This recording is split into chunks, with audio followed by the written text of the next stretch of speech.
Senandung Azalea, episode 50, Dilema. Suasana hati Ilona kacau balau belakangan ini. Ia kembali bertengkar dengan mamanya dan sang mama tak pernah lagi mau menemui atau sekadar menelpon. Lalu pembicaraan para rekan kerja Ilona di Lubani Fresh Tech tentang dirinya yang menjadi orang ketiga. Entah siapa yang menyebarkan berita itu. Namun, ia kerap tersudutkan oleh cibiran, sindiran, hingga lelucon yang diarahkan padanya. Seolah suatu kesalahan dalam kehidupan pribadinya menghapuskan semua kontribusinya untuk perusahaan itu. Semua kesakitan itu tak ada arti dibandingkan pria yang ia rasakan karena Aska kini kerap menghindarinya. Seakan pria itu menjalani hubungan mereka dengan keterpaksaan. Atau memang begitu kebenarannya? Aska beralasan ia tak ingin semakin banyak yang tahu tentang hubungan mereka, dan itu bisa membuat reputasinya hancur. Mungkin benar. Namun, Ilona bisa merasakan bukan itu alasan utama Aska menjauhinya. Ia merasa alasan Aska ada kaitannya dengan Azalea. Kali ini aku tidak mau mengalah, gumam Ilona pelan. Ilona sedang tak enak badan dan ia meminta Aska menemaninya mengambil beberapa berkas yang masih ia tinggalkan di kantornya setelah resign dari Lubani Fresh Tech. Ilona meninggalkan karirnya yang gemilang di sana demi menjaga kewarasan pikirannya dari cercaan orang-orang. Ilona belum berpikir untuk kerja di perusahaan lain karena saat ini ia tengah mengurai kepelikan batinnya.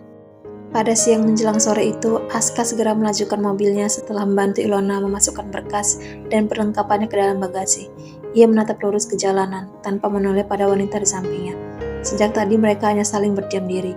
Ilona memandang hampa keluar jendela. Wajahnya terlihat kuyu dan pucat karena fisik dan jiwanya yang terasa lelah. Ia hanya bergeming sampai dirasanya hulu hatinya melilit. Sambil memegangi bagian atas perutnya, Ilona merintih kesakitan.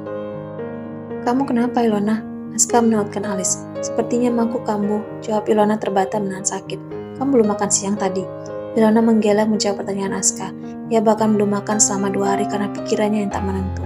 Aska panik ketika Ilona kembali merintih kesakitan hingga kepala wanita itu terkulai. Tadinya Aska berencana mengantarkan Ilona pulang lalu kembali ke kantornya. Namun akhirnya ia memutar haluan menuju rumah sakit terdekat. Ilona tak sadarkan diri ketika mereka hampir tiba di rumah sakit.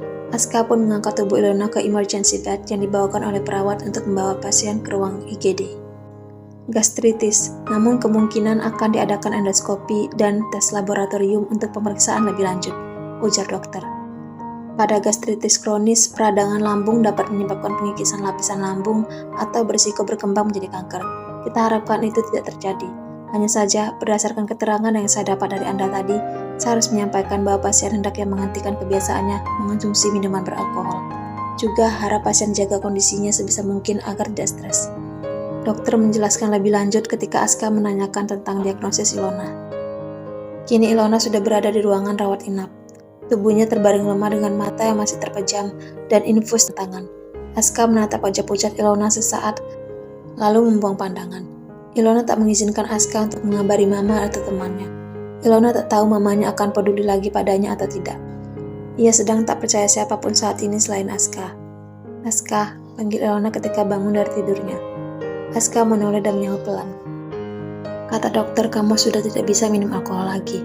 Karena selama ini kamu sudah berlebihan minum," ujar Aska. Ilona mengangguk lemah. "Kamu tetap di sini kan?" tanya Ilona setelah mereka saling berdiam diri sejenak. Aska hanya menjawabnya dengan anggukan, lalu kembali mengalihkan pandangannya.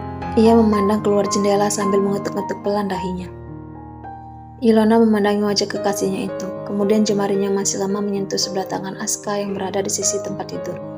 Aska menoleh dan perlahan menarik tangannya dari genggaman Ilona. Selanjutnya, keheningan lebih banyak menemani mereka hingga malam beranjak.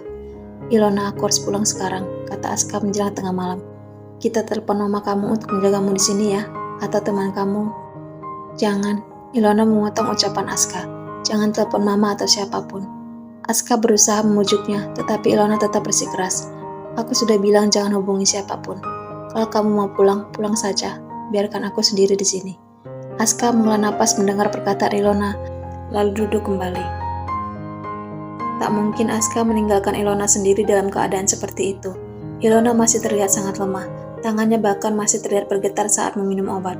Akhirnya mau tak mau Aska mengirim pesan pada Azalea bahwa ia tak pulang malam itu. Untuk pertama kali, Aska tak pulang selama mereka menikah. Biasanya selarut apapun, sebanyak apapun pekerjaannya, ia akan tetap pulang, kecuali saat berada di luar kota atau luar negeri tentu saja. Tatapan Aska tak lepas dari ponsel. Azalea tak membalas pesannya, meski pesan itu telah terbaca. Aska risau, lantas ia mencoba untuk menghubungi Azalea. Namun, berkali-kali ia menelepon, istrinya itu tak mengangkat. Aska mengusap wajahnya frustrasi, berharap Azalea segera membalas pesan agar bundanya hilang. Tanpa Aska sadari, Ilona memperhatikan semua itu. Ia melihat bagaimana mata Aska tak beralih dari ponsel, bagaimana wajah Aska yang terlihat begitu cemas dan redup. Ilona bisa menebak hal itu ada hubungannya dengan Azalea. Tak tahan dengan apa yang dilihatnya, sambil menahan air mata, Ilona memiringkan posisi berbaringnya sedikit membelakangi Aska. Karena menyangka Ilona sudah tidur, Aska kemudian mengirim pesan suara pada Azalea. Azalea, kenapa kamu tidak membalas pesan saya? Are you alright? Sudah makan malam kan? Jangan tidur terlalu malam ya. Jangan takut sama zombie.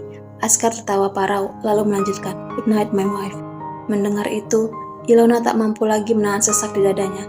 Air mata menetes pelan-pelan ke pipinya. Ia menangis tanpa suara. Sang kekasih telah jatuh hati, namun bukan pada dirinya. Mendung di hati Ilona telah berganti hujan. Ilona merasa semuanya sia-sia. Ia telah menunggu lama dan bersabar, bertengkar dengan mamanya dan kehilangan karir. Semua ia tahankan demi Aska seorang. Namun apa yang ia dapat kini? Aska kembali menatap Ilona, tetapi Azalea memenuhi pikirannya.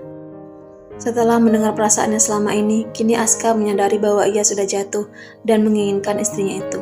Meski ia belum tahu benar bagaimana bentuk perasaan itu, sekadar jatuh cinta atau mulai mencintai. Aska tak mengerti, satu hal yang tak mampu ia ingkari, di sudut hatinya telah tergambar bayangan keindahan pernikahan yang utuh bersama Azalea. Keindahan hidup seperti yang selalu ia lihat pada kedua orang tuanya. Aska tak tahu apakah itu akan terwujud atau hanya bayangan maya. Sepertinya tak mungkin Aska meninggalkan Ilona yang rapuh, yang bergantung padanya, atau haruskah ia melepaskan Azalea agar tak lagi menyakiti istrinya itu? Namun, apakah ia sanggup melepas Azalea yang telah menawan dan memeluk hatinya? Dilema yang tak berkesudahan menggelayuti Aska. Dilema yang membuatnya merasa menjadi seorang pria yang buruk.